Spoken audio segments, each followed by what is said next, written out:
Abani Ghani, brothers and sisters, we're glad to have you Zoom in. This is going to be a very serious and important discussion this evening. Welcome to the Conscious Corner, a discussion about Black reality, Black truth, how we dissect and sort of just operate on the lies and the various institutional distortions of reality that we as Black people see through, go through, versus what the system is putting out.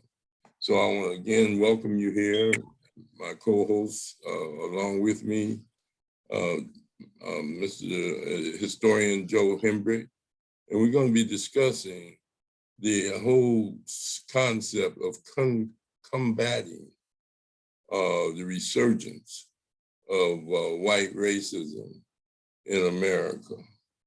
And so we want to make this sort of a discussion to a certain degree, but there's some points that we need to look at. And that is, what is really racism? What's the definition from a perspective of various individuals? Make a delineation between the whole concept of racism with regards to the difference and how it affects people, the systemic aspect of racism. So we want to get into a discussion and try to really come up with solutions and what African Americans and our Black people should be doing to combat the resurgence, not the backlash of racism based on George Floyd, but the front lash of racism that the system is putting forth. For example, yesterday on 4th of July, they had a big march in Philadelphia, according to the news, CNN and other news broadcasts, of white nationalists called the Patriot Front, marching over 200 strong on the 4th of July in Philadelphia, saying that the election was stolen and that, white power perspective. But we're going to get into all those type of things. And so we just want to give opportunity for those that have zoomed in to make comment. And before we do, Joe, you want to make a comment about it? As we talk about cancel culture and critical race theory as well as race norming. Joe, did you have any comment to make? Yeah, You're on mute.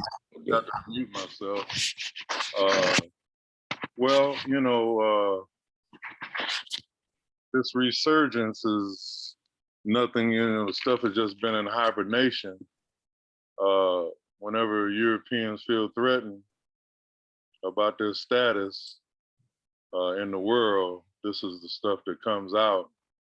But it has never been gone away. It's just been hibernating, in my opinion, until need be. Now, with this former president that we had, it's really allowed it to just come on the forefront, because he was up in the forefront with it himself. So, all of the white nationalists in the country are just coming out, in the forefront themselves.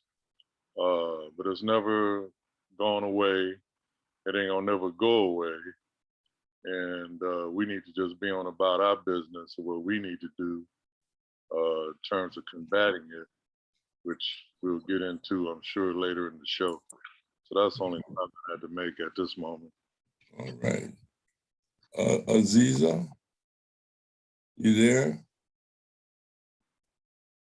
Aziza? Yes, I'm here. No, I don't have a comment at this moment. Well, what do you think about racism, though? I think it's existent, and I feel like a lot of people believe that it's non-existent. It's something that's swept under the rug in most cases when it should be openly discussed. And like you said, we need to combat it or whatever. But why it be a hush hush situation, and most times, people don't want to seem like it's something that's true. I think that's why we have problems with it. Okay. Mr. Mixon, you there, Ernie? You're on mute. I'm here. I was having a little dinner and I didn't want to be disrupted with me having a little dinner, but. Well, we can come back to you. Let's go ahead. I can. Okay, what do you think about racism? How do you define it, and what do you think? Some aspects of it. Do you think it still exists, or what? I mean, this country was founded on the principles of racism and bigotry. Okay. Back to the 1619. Racism is a part of this country. It has been a part of this country, and it will continue to be a part of this country as long as America exists. Mm-hmm. It's never gone away. I think that it's a battle, a constant battle that we as Black people are going to have to always battle. Trump really showed how racist this country really is when you have over 47 million people vote for a bigot and racist such as itself. It really, really clearly shows that it looks like half of the voting public are in tune with racism and bigotry. So it's deeply ingrained, and that's what I think about it. And that's the short answer. Okay, then we'll come back to you after you get a little more nourishment. Brother Zakir. Zakir? Is that Zakir? You on mute? Are you there? Or what about you, Rashiki? How do you see it? Well, I see it basically as a division tool. It was used to divide and partition people.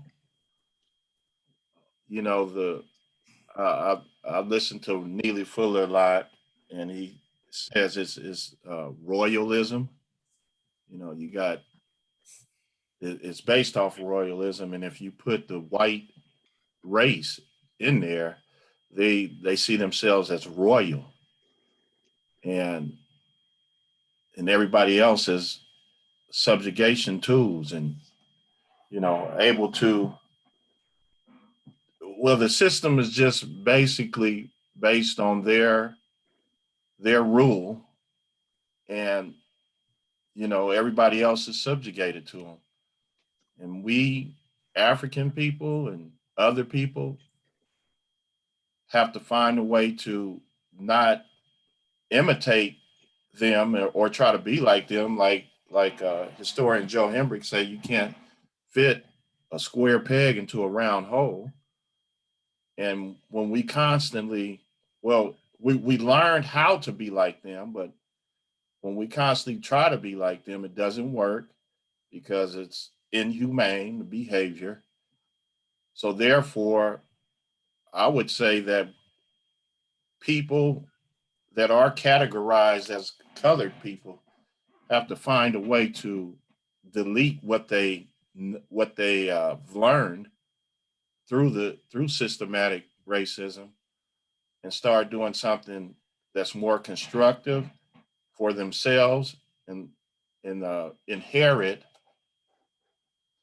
or come up with a way to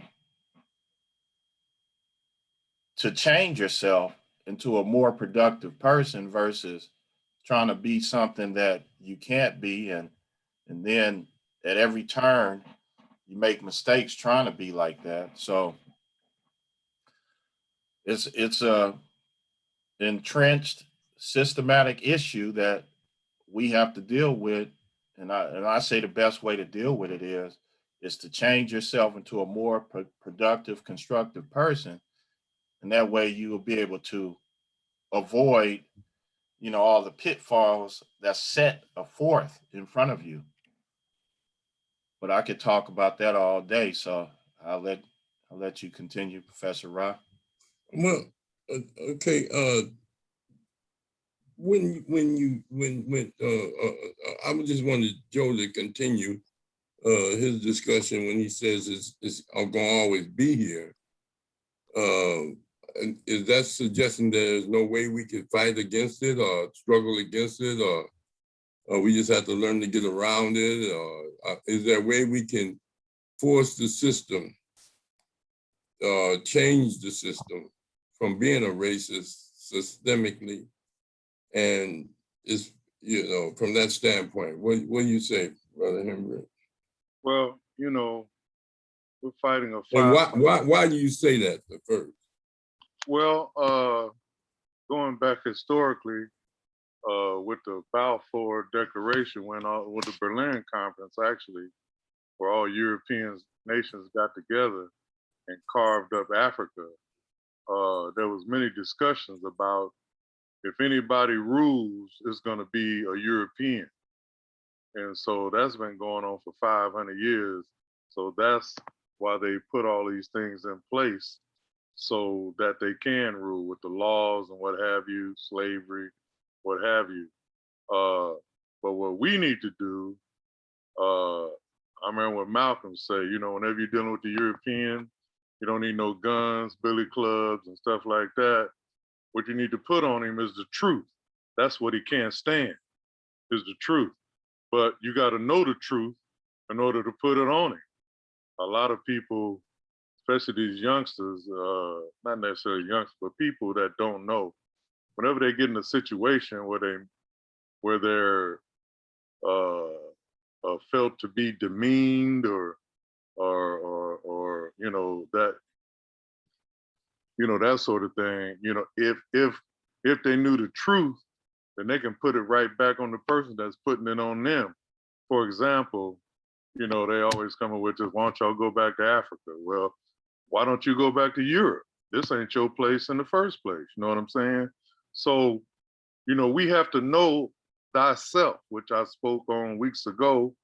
We don't know ourselves, but if we knew the truth and the truth about our history and culture, we can dig ourselves out of this quickly. For example, like yesterday, I don't know how many people was drinking the Kool-Aid and sucking up the fried ice cream with a dirty straw with the 4th of July.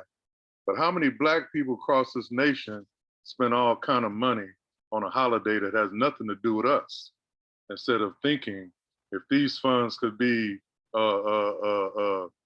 united in some shape, form, or fashion, it could have been a corporation started, for us to, help ourselves out economically and what have you, and get some things cracking, so we don't have to even deal with it. We're always seeking acceptance from him, and he's never going to give it to you. Those rednecks. The only way this thing is going to leave is all of them die off. But as you can see from Charlottesville, it's a bunch of young ones coming right behind them with the same story.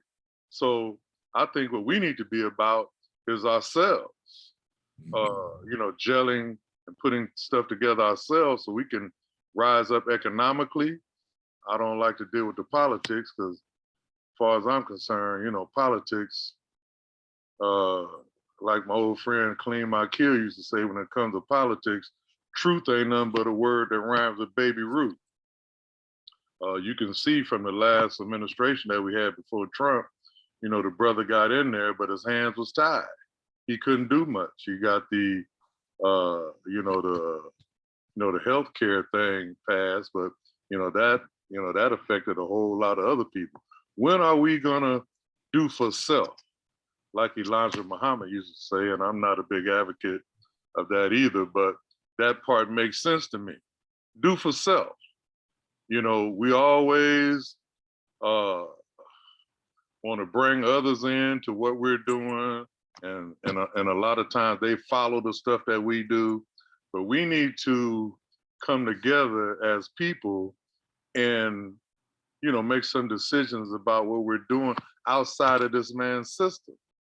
Because the system, it shows, is not working for us. You get a few that get over, the athletes, the entertainers, who don't really do a whole lot for the Black community either. It's a few that, you know, rehab houses for Black folks, but there's a plethora of Black folks that's out there on Skid Row and other stuff like that. Like, you can go down to Alameda and see all the Black people from Compton to downtown. Looks like a third world country.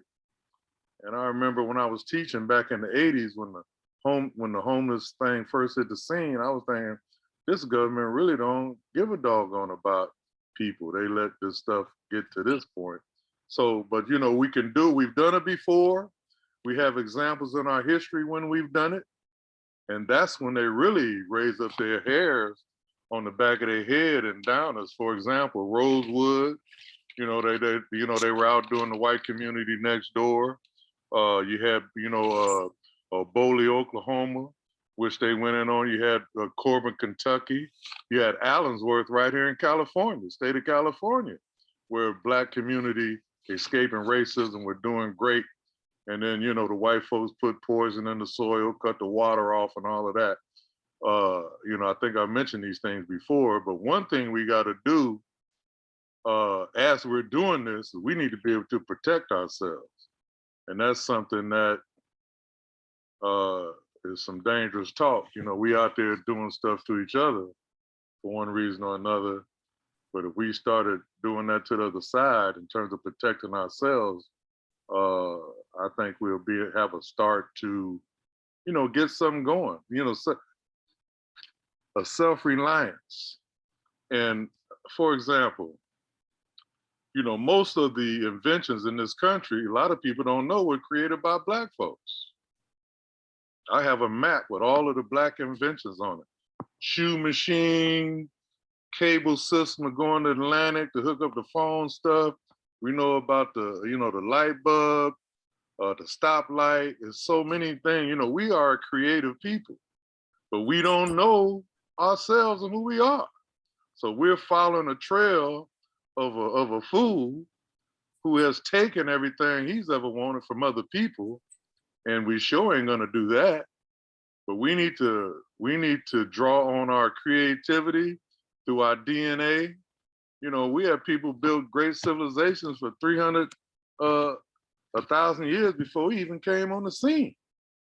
But until you know yourself and what you've done, you don't know what you can do. Okay. That's my Brother Ernie, you know, Kamala Harris and Joe Biden got on national TV and said America's not racist. They got some problems, but they really is not a racist country. Some people criticize them for that aspect of being in denial. You have a lot of Black people that identify with America and say that the racial issues are not a major problem. How do you respond to the people that don't think that racism is a major issue, that you got to make it no matter what, and you got to just work harder and be smarter and don't let it bother you? Don't fight racism, just outmaneuver it and just act like it don't exist. How do you respond to that, Ernie? That's absolutely ludicrous. I mean, you know, it's ludicrous. And the fact that they even said that is nonsense. It's absolute nonsense to say that racism doesn't exist in America. I was surprised to hear them say that. I really was, because it's out there in the twilight zone. I mean, it's ridiculous. Racism, as I indicated in my initial comments, America was founded on the principles of racism and bigotry. So to say that it doesn't exist, it's just ludicrous. Anybody who says something like that, I'm looking at them with a side eye. I see them as an Uncle Tom, someone who's out of touch, and it's really someone that I need to keep my eye on, because that's a person who's in denial of the struggles of our people when we first hit these shores to right now, 2021. Okay. Brother Zakir, you can put your question in the chat if you can't, if your mic is not working. And we'll read it. What about you, Rashiki, as far as what do you do about racism? I mean, what do you recommend? We know, I mean, if you accept that racism exists, what do you do? Well, like I was saying before, I think you have to do a close self-evaluation after you know what racism is, and see how you fall into the category as far as how it affects you, and if you could identify some things that contributes to a racist society, then you can start making some changes, because that's I think that's it in a nutshell. There, now that it's visible to most people, now people can look to start changing and identify what they're doing. You know, I keep going back to Neely Fuller. He has some great ideas. Brother Joe was talking about it earlier, where he said, come together. Neely Fuller says you come together in code. That you have to come up with codes that counters racism. And I agree with that. And one of the codes that I've came up with is taking a careful look at myself and see identifying flaws that that came from being in a racist society, and start making those changes. And you have to be able to consciously evaluate yourself. The book that I'm going to write is going to talk about self-evaluations, and how you could actually identify things with conscious self-evaluation. But I'll discuss that in the book, because if I start talking about it, people will know exactly what I'm saying. But I want them to read the information and get all these examples. So yeah, you definitely have to make some personal changes. And like I was saying earlier, if you have counter-racist codes, and the codes are things that actually work, then you can apply them, and it'll help, take away from this system, because we feed it all the time. Brother Joe was talking about the fireworks. Yeah, what are you celebrating? You're in a hysteria mode of thought, and it's all for what? What is the reason? People can't tell you. They say, "Oh, it's a euphoric feeling. It's a wonderful lights and displays and bombs and all of that." It's like, okay, so what is it for? And they can't really tell you that. Just, oh man, it's celebrating. It's barbecue. Even though I barbecue, but I'm barbecuing food for the rest of the week. It's like it's reasons. I don't just get out there and barbecue specifically for a 4th of July or whatever. But it's just it's a mindset that I think people have to come into. And it takes work. It's been taking me years and years. I know I took some of your classes, Professor Rahh, and things that you were mentioning back in let me see, I came out of there in 93, in the early 90s, things you were talking about. It took me years for it to sink in, because I was already convoluted with some other, another mentality which came from the system, thinking that all the things that I was doing was okay, and justifying what I'm doing. And it was crazy. But it took years and years for me to make some changes. And so it's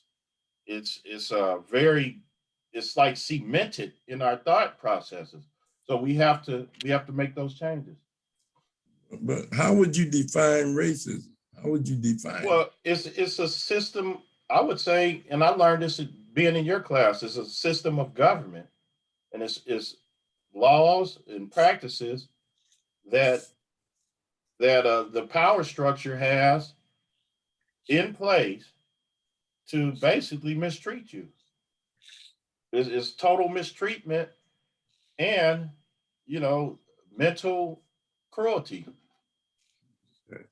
All right. Well, Aziza, you there? Aziza, you still there? What about California? Yeah, You Brother there? Yes, California's here. I'm still Okay, here. Aziza. Aziza, how would you define racism? I'm gonna agree with Rico and say the same thing. It's definitely in the laws. It's definitely in the policies. For example, how you have two people commit the same crime, but if one of the persons is black, their sentences will be harsher, or the guidelines set upon them will be harsher. Just unfairness in treatment. Um,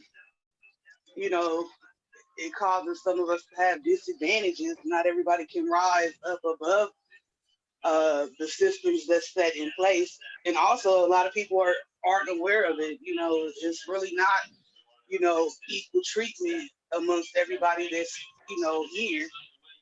And I'm gonna just leave it at that. Well, let me just say, because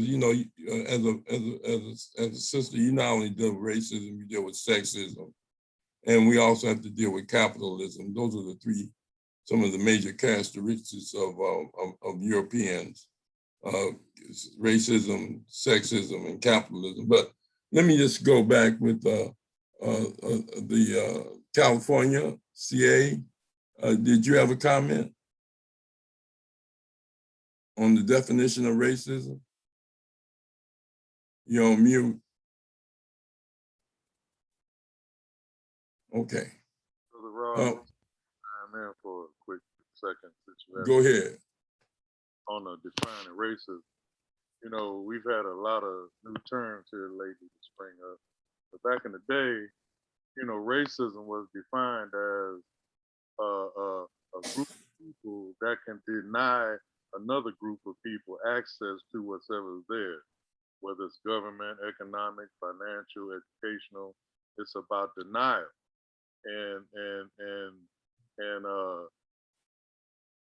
And the Europeans used to call us a reverse racist, which was not an accurate, description because we can't deny anybody from anything.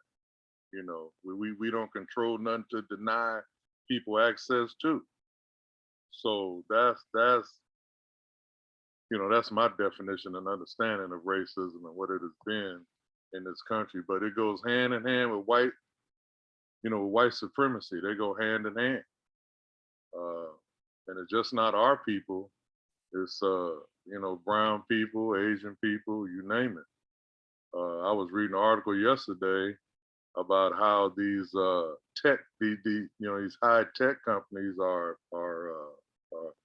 being racist against these the Dallas people from India and Nepal. Like these people working in these high tech companies and doing outstanding jobs, but constantly getting passed over for promotions and what have you. So it's just not us. Anything that's different from this European, he is going to be racist toward him. Whether it's Eskimo, Indian, Black, Latino, Asian, you name it. He wants control.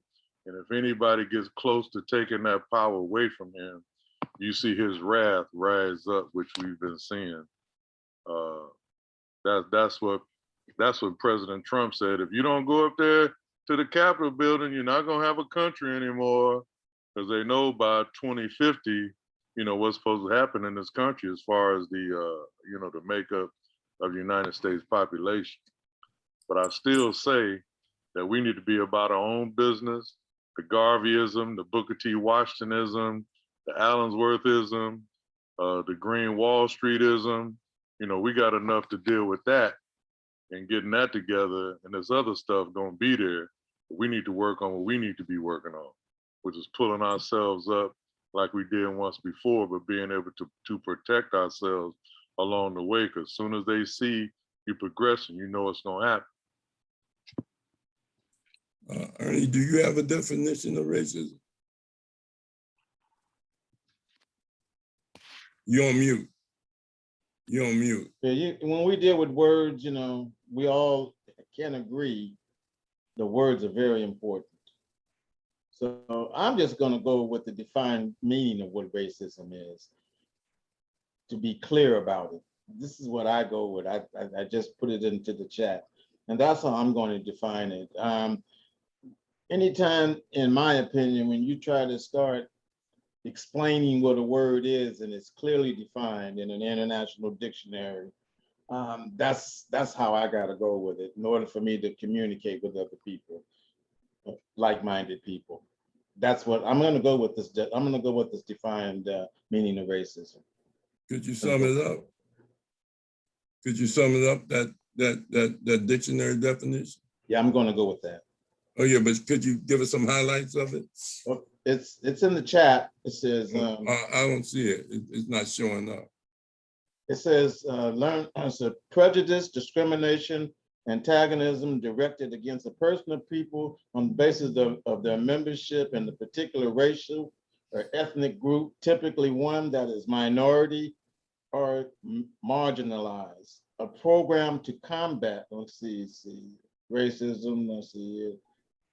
that's what I'm gonna, the belief that different races poses distinct characteristics, abilities, or qualities, especially as it distinguishes them as inferior or superior to another. I'm gonna go with that. And most people would argue against that definition. I understand that. That scholars. I understand that, and I've had this conversation with various people, and when they want to go away from a defined meaning of a word and put what they think the word is, that's their right. But in order for me to communicate with people all over the world, all over, we have to have defined meanings of words so we can communicate. No. Why people challenge it, because it's like racist defining racism. Well, and it makes it seem like anybody. I'm go with, you asked me, and I'm not criticizing your analysis. Okay. I was just giving you the reason why they do, and I understand that. And as from a scholarship standpoint, okay, or a research standpoint, not only do they have different definitions, but they challenge the European defining racism that leaves out white supremacy as the only practice of racism. The United Nations classified 3 systems of racism on this planet in 1948 to deal with a universal definition of human rights violation. They said apartheid in South Africa, because you had people living apart based on their racial classification. They even had laws where you can even apply to change your race if you're mixed, or if you're Indian, or if you're Asian, to try to move up the color scheme. And based on that color scheme, determine your rights, not only your your citizen rights of that country, but your human rights. And then they said Zionism, which is practiced in Israel, where they exclude, for years, everybody, well, just recently, for the first time, they included an Arab country this year. But for years, Zionism had nothing to do with Judaism or Judith, or being Jewish. This was a system of government. Like in apartheid was a system of government. This is a system of government from the standpoint of political, economical, educational, and social power that was based upon you had to be Jewish in order to benefit from the system or get treated right. Palestinians were excluded and other Arabs for years. The third one was Euro-American racism, which is the practice of another form of the imposition, the ideology, and the institutional arrangement of a society based on race, with whites being the dominant imposition of it on people of color. They had songs. If you brown, stick around. If you yellow, you mellow. If you black, get back. And if you white, you're all right. They had other forms of systems where you, if you had an inkling of black blood in you or Native American blood in you, you were not white. Even if your daddy was white, if the mother was of color, the baby had to be defined by the mother, not by the father, during the Holocaust of enslavement, because if the father was a free man and he gave a person enslaved the baby, that baby is supposed to be free. But in order to make sure that it wouldn't be free, they didn't say daddy's baby, they said mama's baby. And that's why they kept them in the slavery. That's what happened to Frederick Douglass. So the whole struggle is one in which we have to really begin to look at not just our personal understanding of racism in America, because they'll make you think you're racist. They always make the victim the criminal. And that's what Joe was talking about, calling it reverse racism. So you look at what comes with racism is violence. See, they don't want to say they're racist because it brings in their character of deprivation, degradation, and that leads to mutilation, deprivation of a people. You asked the question that C.T. Vivian in the height of the civil rights movement asked Bull Connor, we just come here to vote. And Bull Connor swung on him and hit him in the face and knocked him down. He jumped up, he said, what kind of people are y'all? Why do you hate people based on race? So Dr. Frances Cress Welsing, in her interaction with her gardener at one time, which was, I don't know what he was, she said she was washing dishes and Neely Fuller was either a gardener or working on a house or something. He said that racism was a global dynamic based upon genetic inferiority of the white man, his inability that when he mixed with other people, and that the babies came out with color. So she came up with the theory that racism was based upon genetic annihilation, the fear of genetic annihilation by whites. That's why they passed laws about miscegenation and mixing. And she even said that Semitic means semi. When they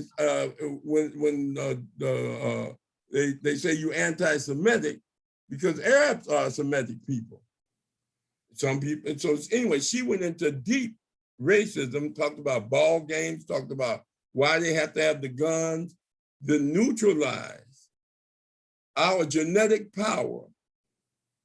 And that she would argue that most of the laws that they passed was to protect their institutions and to impose their will on others in opposition, even if they had opposition.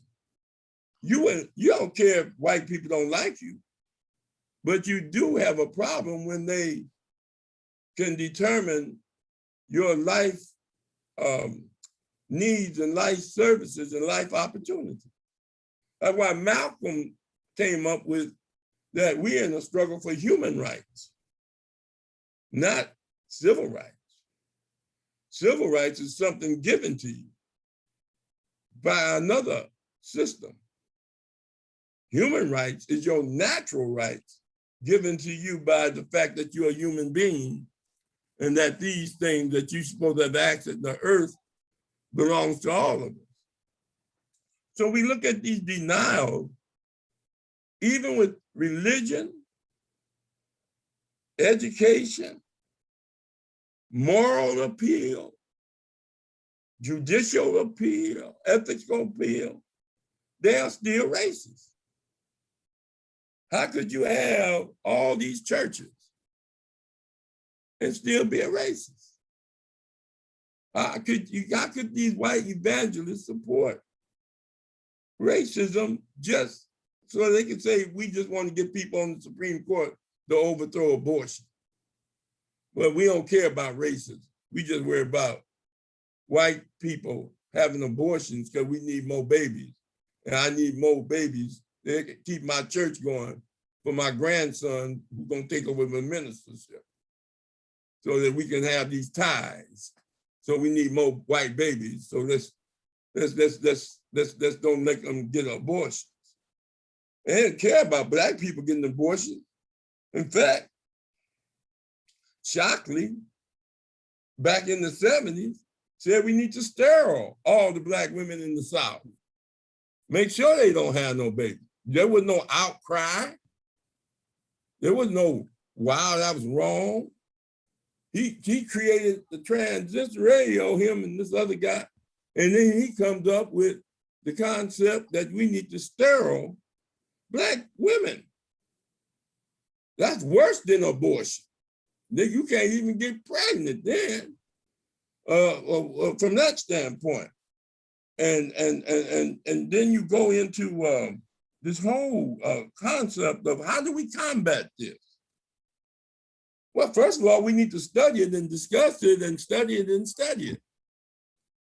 If you don't study it, you can't talk about it. You confuse prejudice with racism. White folks calling you names, or white folks telling you you can't segregate and discrimination. That's prejudice. Racism determines your life and death and your life conditions, life-giving opportunities, justice, the administration of justice, food distribution, health and educational opportunities, being able to breathe fresh air, drink fresh water. And then, you're dealing with that aspect of it.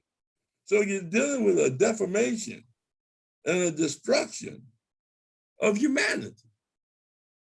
And that's what they've done to Black people. So how do we deal with it? We study first.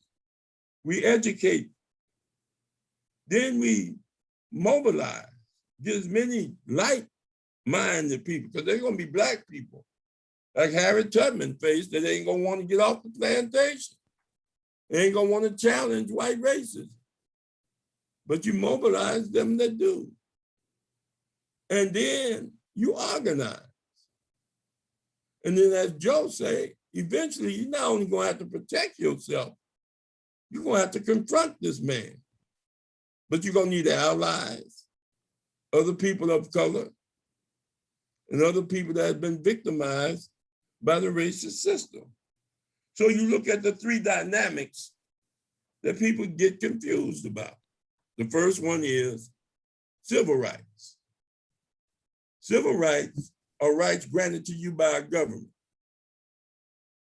That's what civil rights is. Civil liberties are right, and civil rights are guaranteed. That's education. First of all, it's political participation. From a democratic standpoint, at your vote and your participation, that you can run for office and that you are equal to everybody else. Your vote is just the same as everybody else. Ain't no 3/5. Ain't none of all of that. You understand? Ain't no voter suppression. Ain't no, you got to count jelly beans in a jar. You got to, count how many straws in a bale of hay and all that simple stuff. None of that. It's equal opportunity in the political. Educational opportunity got to be there. And as Joe say, yeah, right. You educate math, science, reading and writing are transferable. There's nothing wrong with learning 2 languages if you know 2. I mean, most countries are multilinguistic, but America requires you just to know English. We tried to bring in Ebonics in, and the racists distorted it, and Negroes distorted it, because it dealt with African retention. And all it said is that don't flunk Black people because they don't speak English the way you say it. We come up with different dialects from our various African retentional aspects and things of that nature. But anyway, education. And then at the same time, economic opportunity and housing. Those are all civil rights. That's what they discriminate. That's what Trump was doing, discriminating in renting and stuff like that. So then you deal with civil liberties. Civil liberties are guaranteed by the people. Your freedom of speech, your freedom not to have your property taken by the government, your freedom to express yourself, freedoms that you have to live where you want to live, to do it. Those are civil liberties. That's why they have what they call civil liberty laws and civil liberty attorneys and stuff like that. But the people demands those things. The people guarantee. And then human rights. I said civil rights, civil liberties, human rights are universal. And they're guaranteed and supervised by what they would call the United Nations, or the universal aspects of countries that appreciate and respect human rights and human life based on their culture and their philosophy. Racism is embedded in this system because it's a part of the culture. It's like violence is a part of this country's culture. There's no other country that spends much money on weapons as America. Not to defend itself, but to impose itself. You wouldn't even go to court if you wasn't worried about the man coming, knocking down your door and dragging you in there. They'll go face somebody in a modified choir robe talking about your honor, who's just as crooked as the police. They probably gave you trumped up charges. This is why we have to have an overarching definition of racism, not from Webster and not from the European, because he always gonna say his hands is clean. You understand? That's why they wore sheets when they hung us. They were judges, they were police. Look at those people that attacked the Capitol. Military people, law enforcement people, clerks from judges or courts, doctors, lawyers, because they were united on one cause. And it wasn't about the illegal election. It's about America's changing ethnically and racially. And that's why they're upset. And that's why we have to, as a people, be aware of what we're up against. If you don't know what you're up against, how are you gonna fight it? So you look at this whole cancel culture. Now they want to make it where you can't even criticize it. Where if you criticize them, they cancel you out. They don't want no more discussions criticizing George Washington, Thomas Jefferson. None of that. Same thing with critical race theory. It's a whole concept of criticizing them for us coming up with our definition of racism. Because they want to define what racism is. Joe, we see you. So the same thing with race norm. How you tell football players that they the same as, that they come there ignorant or not with the same brain capacity as white folks? That's the same thing as Darwin theory.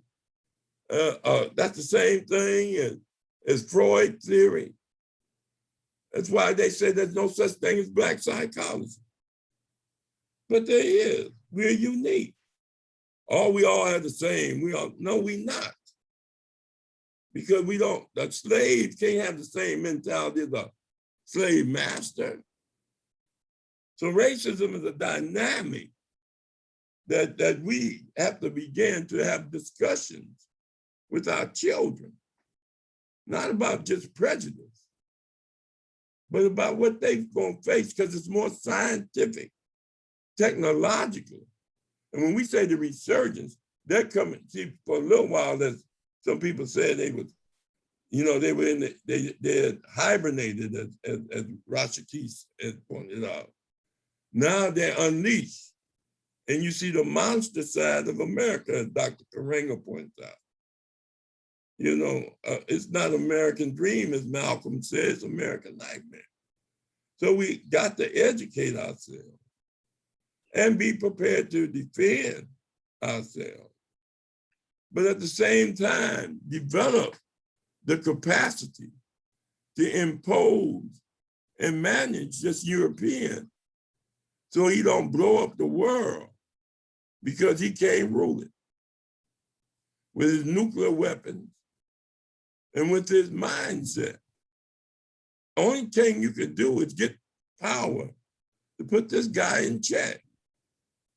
Because I'm not talking about all white. I mean, there are Black people married to some whites. I ain't talking about individual choices and things of nature, but I'm talking about systemic institutional arrangements that has to be broken down and dealt with. We can't even reform police. And nobody talking about defund, just reform them. Whereas they're not killing us under the camouflage of law. And I thought my life was in danger because he was a Black man. And whenever you see a Black man, your life is in danger. That's what they say. So is there any response to what I was just saying? What do you think, Ernie?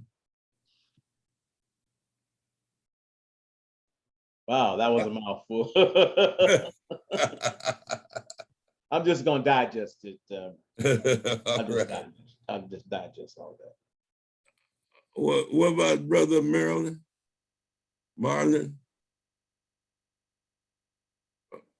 You're on mute.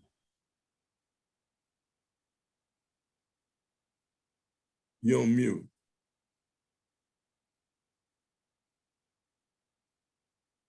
Rahh, Yeah. in the chat they had what about eugenics and Planned Parenthood? I guess they could add to the list of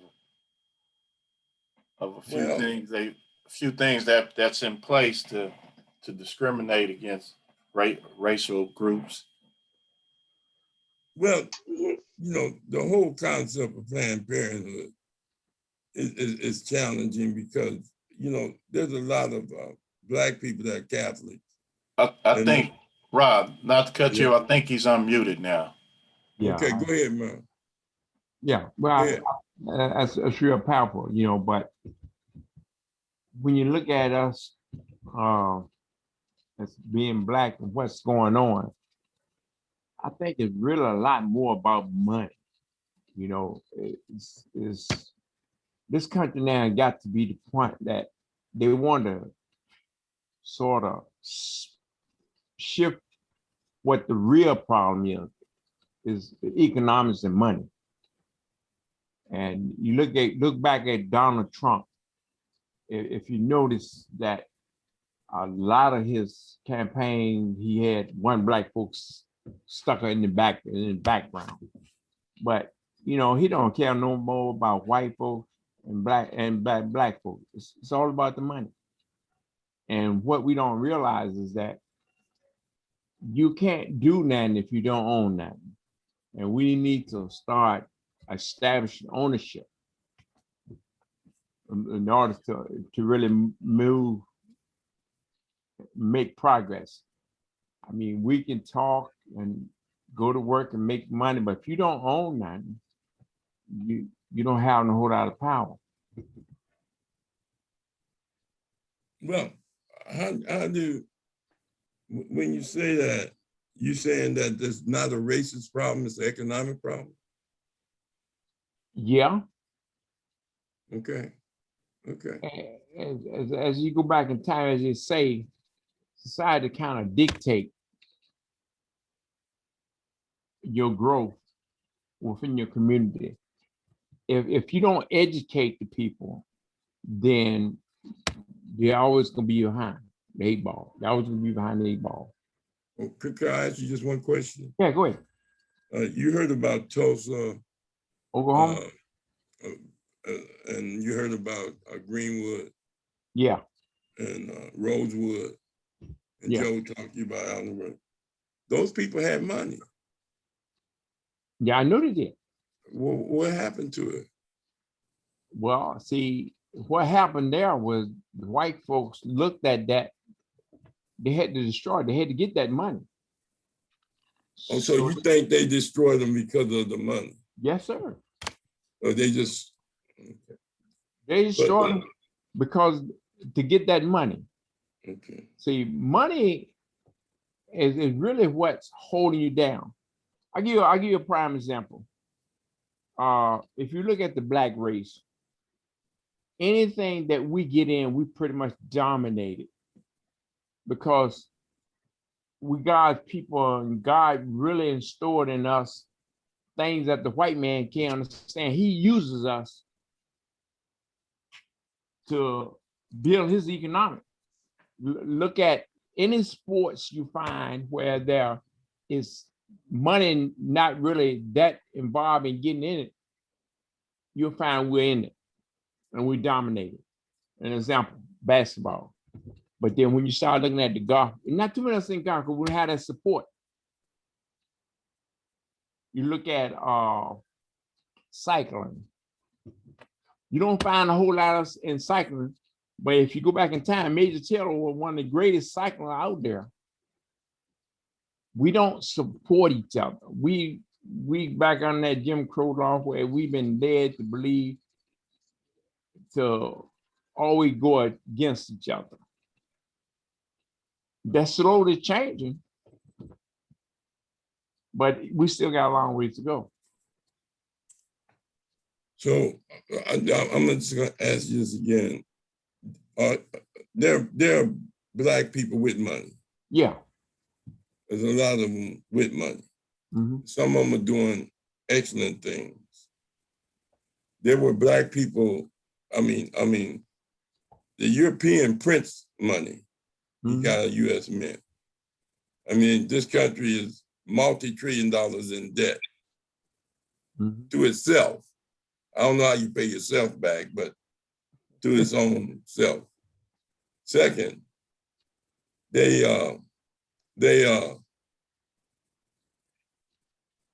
like you were saying, they act like they don't like black excellence. You know, as somebody pointed out that they were just jealous of Black Wall Street, and they were jealous of Rosewood, jealous of Allensworth, and jealous of black excellence and prosperity but we were segregated. We was amongst ourselves. What made Black Wall Street flourish was that black people were forced to buy from each other because of segregation. And there were a lot of black towns. There was a lot of black land. There was a black couple that owned, a man that owned this what is now a park in Huntington Beach or one of them, Newport Beach, something. And then They just moved to give him his land back, but they took it. They took it from him. There's a fight for reparations. Africa is one of the richest countries, resource-wise, on the planet. Mhm. You wouldn't even have a lot of the things in common, you know what I mean? When you have 400 years, close to 300 years of free slave labor, you took the land from the Native Americans and said, a white God told you it was yours. Because it surely wasn't the Indian God that told them that this is your manifest destiny. Then you have not only the hundreds of years of slavery, you had the land. Then in order to get more white people here, you had land grabs, where they can just come over here and they gave them free land. Then you can understand their economic wealth and why people are saying, no, you owe us reparations and things of this nature. Now then, you have to explain the lynching. You know, I can understand you saying, okay, it's about economics. What does lynching have to do with economics? Why do a people dislike you, as Malcolm said, from the top of your head to the bottom of your feet, based on your pigmentation? Why were there segregation laws, you know, against, and laws against miscegenation, race mixing? You know, see, I'm agreeing with you. Money is very important if you use it right.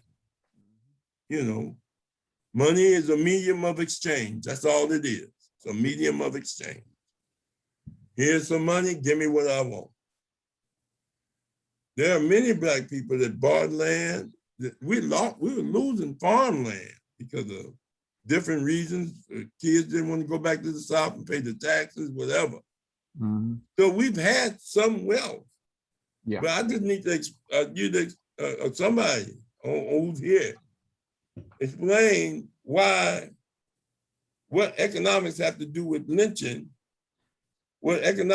I know what economics have to do with mass incarceration. That makes them money.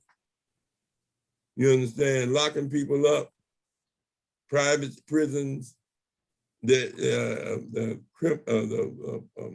prison industrial complex. I understand that. That's the only place that they say you can have slavery, and that's what that book was saying, the new Jim Crow, about them in prison, 13, it may have been 13, that, you know, they renting out prisoners to companies and clearing land for them and doing different things. And slavery is only allowed in prison. But other than that, it's outlawed everywhere else, supposed to be. But there's such a thing as called economic enslavement based on wages or slave wages. But, you know, well, I'll let you respond to my question about what does economics have to do with lynching and genocide? I think lynching is just their way of fear. They're afraid of you and what you can do, and knowing that you have the knowledge for economic growth. So if we can just wipe some of you out and keep you down, that means that, hey, they're in control. And that's what they want to be, in control. But you know what? If you look at the society today, and the white race is slowly dying out. Through the integration of marriage, what are they gonna do? I got a white grandkid, I got a Black grandkid. So what are you gonna do about that? And see, that's another thing that they fed of. That mix and mingle among the two groups. Well, what are you gonna call him? That's your grandson. See.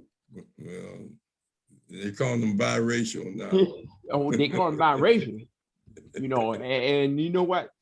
Go back in time, you look and you find out that, well, if your skin came out light where you can go the other side, we kept you.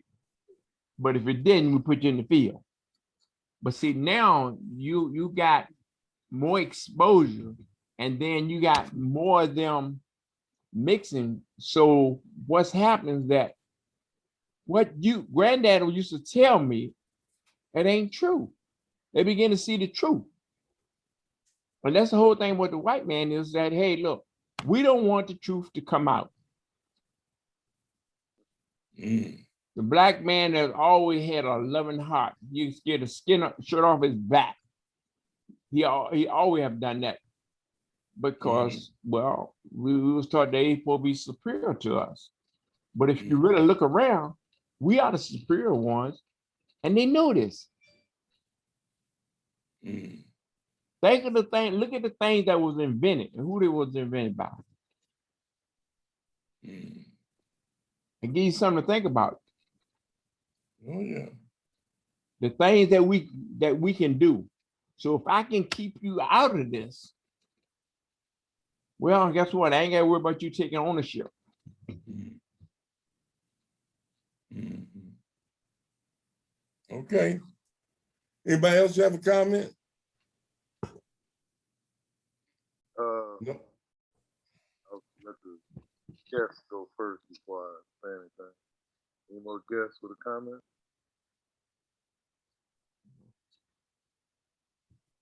Like I said, you make a lot of sense, my brother. But we still got to educate, and people. So many of our parents didn't like to discuss racism with us. They discussed prejudice and white supremacy from the standpoint of white power. Beware of white folks, beware of the police. But you know, and I don't, and maybe because they didn't know how to get around it. But with the knowledge we have today, we not only can get around it, but we can confront it. But go ahead, Joe. Basically my position is I don't suffer from the illusion of inclusion. All this talking we going back and forth about here and what we can do and all of that in terms of, within the system. The system ain't, we're gonna have to outlive folks, and I don't think that happened in our lifetime anyway. This European suffers from what you call xenophobia. And anything that's different than him, he hates. That's just in his nature. But just visualize this while they keep a foot on our neck, not just here, but as far as the motherland too. We already know that we were the first people. We already know that we were the most outstanding people. We got the largest land mass on the planet, although we don't want to identify with it. A lot of us over here, I want to go back over there. I don't know about no Africa. All the resources that manage the world come from there. And with the skill level of the people that we have around the diaspora here and around the world, if we all would make a contribution to back home, but first we got to get rid of the invaders there. You got the Arabs in the front door and the Europeans at the back door that are controlling that. And they know if we did put all that together, what could we do in the world? But due to our great humanity, like the brother said, we give you the shirt off our back. That kind of led to our demise. But if you look at this Europeans, another reason he feels like that, racism is justified in his Bible. The curse of Ham in the Bible, because Ham laughed at Noah's nakedness. The people were cursed, born ugly and black. Their lips shall swell and never tell the truth. The eyeballs shall be red. Shall be shamefully elongated, meaning they got, Big Johnsons and whatnot. And it's also in the Dutch. It's in the Christian Bible where they took it out. It's in the Mormon Bible, just like it originally was, and it's in the Dutch Reformatory Church Bible in South Africa. So this European knows, you know, what was happening when he came on the scene, because that's where he got his education, was from us. And so if he ever lets that foot off our neck in the George in the George Floyd analogy, he fears, you know, what we can do again. And he doesn't want to relinquish control at all. And he will do anything necessary to make sure that he stays in control. You know, because when he came out that ice box, he didn't have nothing. You know, and he went around the world taking what he wanted, and didn't want to pay for it. And he's not about to change. So I think what we need to do is borrow a little from here, a little from there. I like Garvey's program. I like everything Malcolm was saying. I even like a little bit of the Jehovah's Witness creed about not celebrating these governmental holidays. That's a big one we need to grab hold on to, so we can do some stuff we need to do, like what was the brother trying to do, the rapper that got killed up in Crenshaw, Nipsey. That's a good concept that we need to be about. And whatever's stopping us from getting there, we need to just shake off all of this. Oh, I don't even know how to describe it other than things that are holding us back, educationally, religiously, politically, socially, and be about our business, about producing something to, number one, save our kids. We'd be able to employ them. But, you know, first we got to change that mindset. And as long as we think we included, the mindset ain't gonna change, because we think we a part. You know, like I don't want to harp back on yesterday, but that has nothing to do with us whatsoever, and the rest of them either, to be frank with you. But that's a subject for another day. But they got us so caught up in that we can't see the light. And that's just my take on it. There it is. Well, there are a lot of organizations and programs to try to bring forth change peacefully. There were some Moors, brothers got arrested the other day on the freeway that were armed and in fatigue and they weren't the first. There's been other Blacks throughout history that say they are Africans in exile and that they don't have to comply with American laws and stuff. But these Moors say that they are Moorish people from Morocco, the Moors, and that they're from an African country, and that America had an agreement with the Moors that they didn't have to recognize their laws in this country. I don't know where that's gonna go, but there are many Black groups, militias, many Black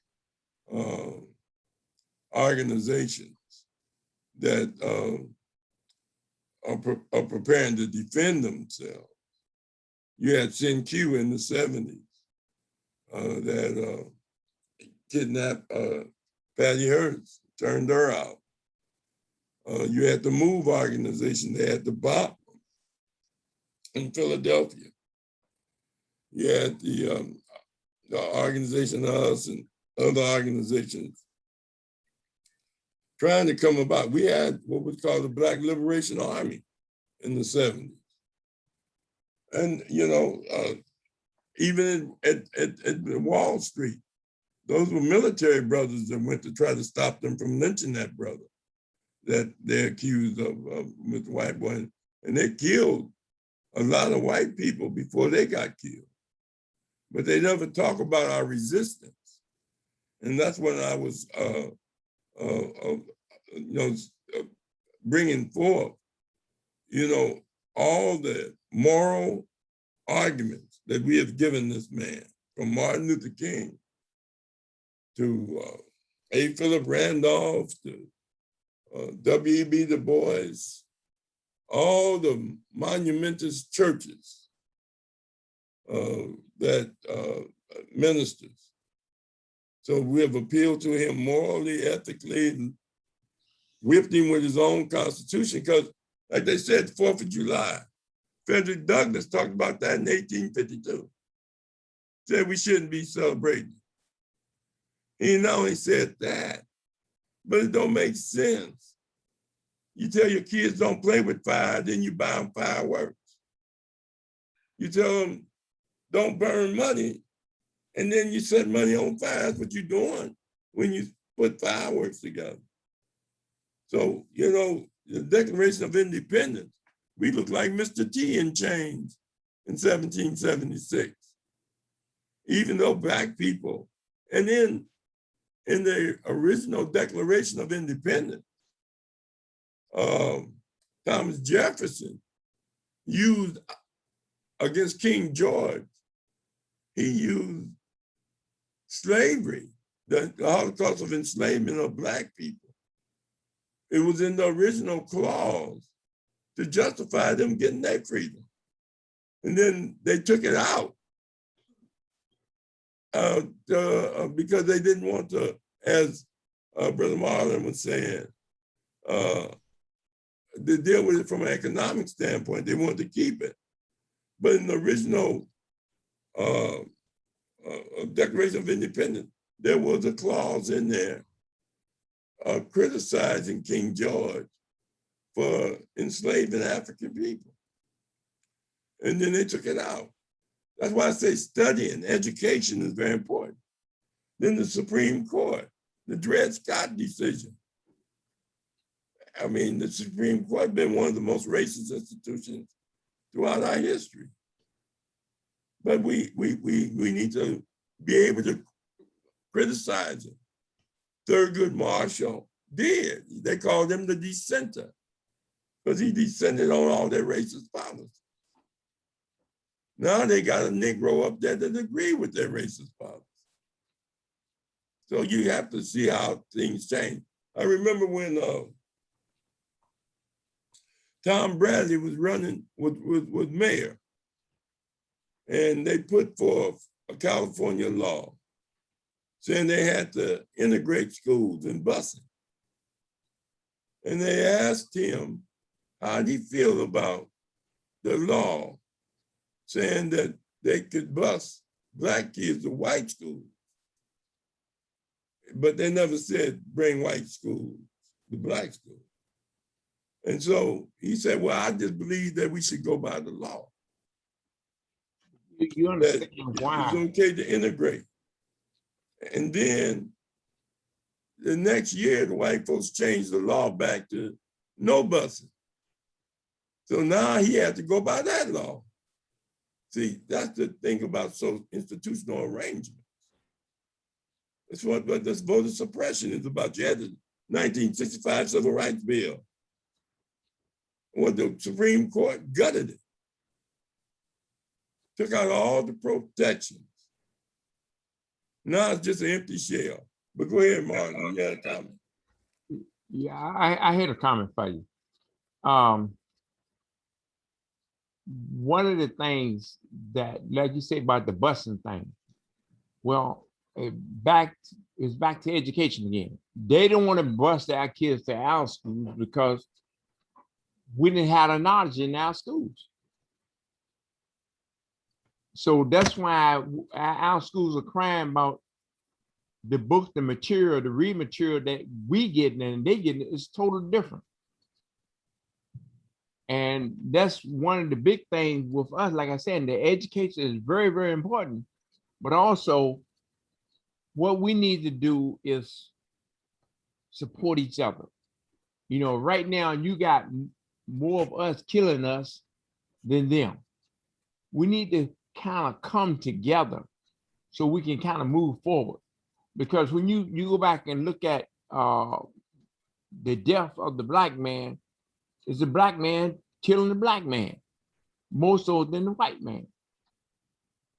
And see, and once we can come together, you can start moving forward, maybe at a little faster pace. But the bottom line again is that the education and having the economics background, when that, you know, they start looking at you, hey, this is profitable. Now, they'll use us any way they can to make money. Not that they care about you. And that's why I'm saying the bigger picture, they want you to look at something else. Meanwhile, while you're over here looking, I'm over here taking away from you. And that's some of the things that we have to look at and not get sidetracked. I know you're on that money, brother. I appreciate that, because we all need Well, you know, let's it. face it now. You understand that? Anything you do, it's gonna take some money. Yeah, well, yeah, but there's also another dimension. You know, there's another dimension to that. Oh, yeah. Well, what I'm saying though, if we support each other, you know, let me give you an example. We had Central. Remember Central? mm-hmm. You see, they put a freeway 105 right down the Watts and broke up a lot of the Black community. Yeah. They had urban renewal, was urban removal. We had Black businesses. We had Golden Bird. We had Fat Burgers. We had Chamber Shoes. We had Black businesses all up and down Central, and we had a lot of beautiful things up and down Watts, mom and pop stores. Yeah. And then a lot of even Ultra Sheen in the early mid 60s and 70s. They sold their businesses. The Asians sold them to whites and left. So now they in Moreno Valley, which they had the right, Riverside, Temecula, you understand, all of that. You know, a migration hurt us. Then they had immigration. Then they had the drug movement. Now I want to get back to this. African Americans that kill African Americans. Alvin Toussaint, a renowned psychologist, wrote the book, Why Do Blacks Kill Blacks? Albert Serberman wrote that violence was not a part of Black people culture toward each other when they came here. No. This is something that they learned from white folks. When you don't have the power to pass laws and punish people for their acts, and you rely on the system, that's why you have so many unsolved murders and homicides in the Black community. They don't have the resources to solve it. Then they create an atmosphere. It's like what Malcolm said. They sell you guns, drugs, and alcohol, make it a flourishing business. And then you got violence toward each other. I mean, you can go to the Harlem with Bumpy Johnson. You can go to Atlanta. You can go to every urban area where there's hustling. You're gonna have violence. But white people kill white people. But they don't call it white on white crime. Asians killed Asians. During LA 92, Koreans were fighting Koreans down there in Koreatown because of Korean gangs. And in Chinatown, they paid ransom for protection from Chinese gangs to this day. Until we study, they'll have you thinking you're the only one killing each other. Oh no, I'm not saying that we don't want to kill each other, but like I'm saying, it's still right back to the economics and that money. Until we realize that white man, you go back in time, drugs was limited to us. But when that man realized he could make money off us, he flooded our neighborhood with drugs. Now, here where I'm at right now, in Virginia, we had a plane to go into a small airport, and they couldn't figure out how did that plane land in that little airport. The wrong security guard was on duty, and that's how it got exposed.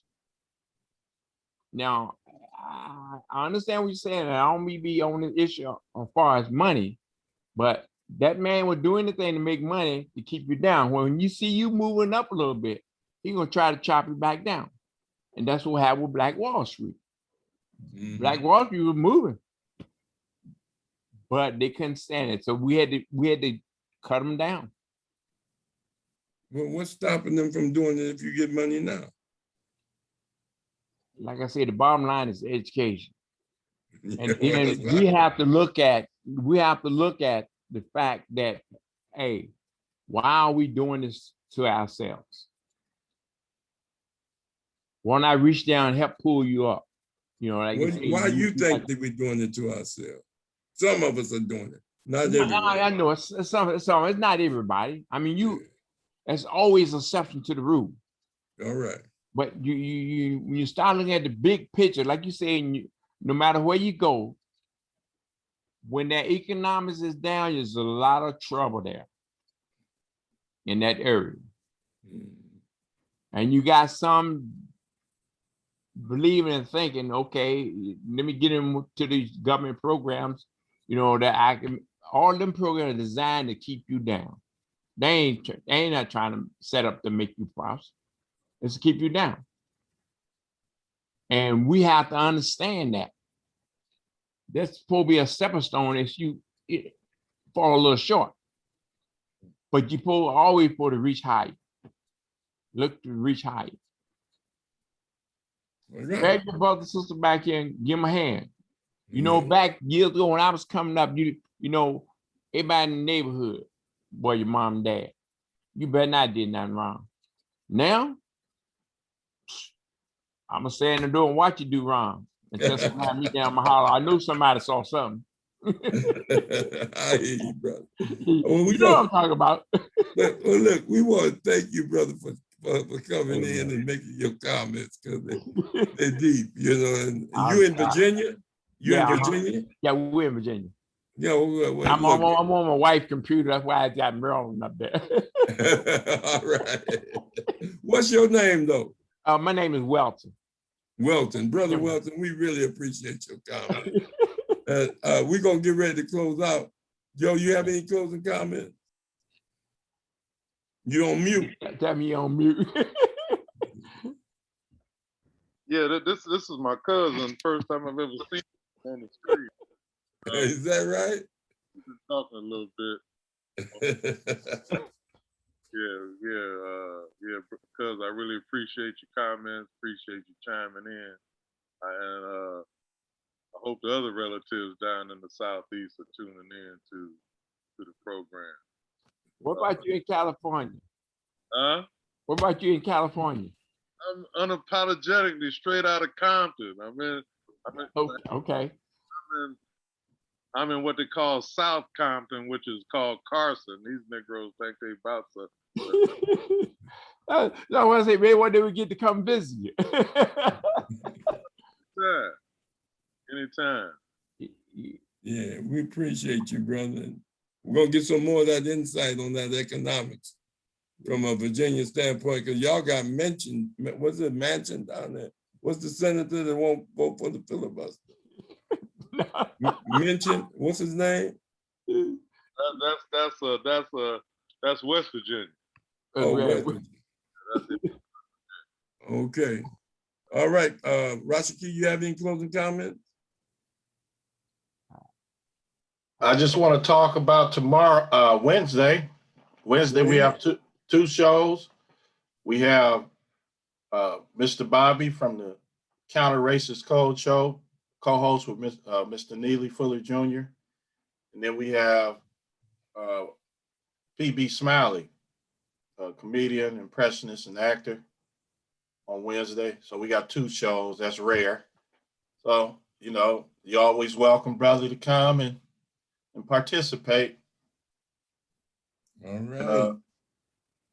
You covered a lot, Rahh. You must be kind. California, you have a comment? CA? What about you, Aziza? Any No, I don't have a good comment. I was gonna say good night, everybody, and it was a good show. Thank you. All right Good then. night. All right. Well, listen, we want to thank everyone for coming in. Me and Joe will discuss who we're gonna have next Monday and what will be the topic. We may be talking about Black economics. and so there's a lot of books and a lot of material on that. Yeah. We may be choosing something in that area. But other than that, we want to say good night to everyone, and everyone, just stay healthy, stay sane, take care of your business, get into your nutrition, get into your exercise. The struggle is a long, protracted struggle. Mhm. Be spiritual, Mhm. and as brother was saying, learn how to be respectful and kind and loving toward each other. Yeah. All right then, and we'll see you next Monday. Thank you. Yeah. Sante Sana.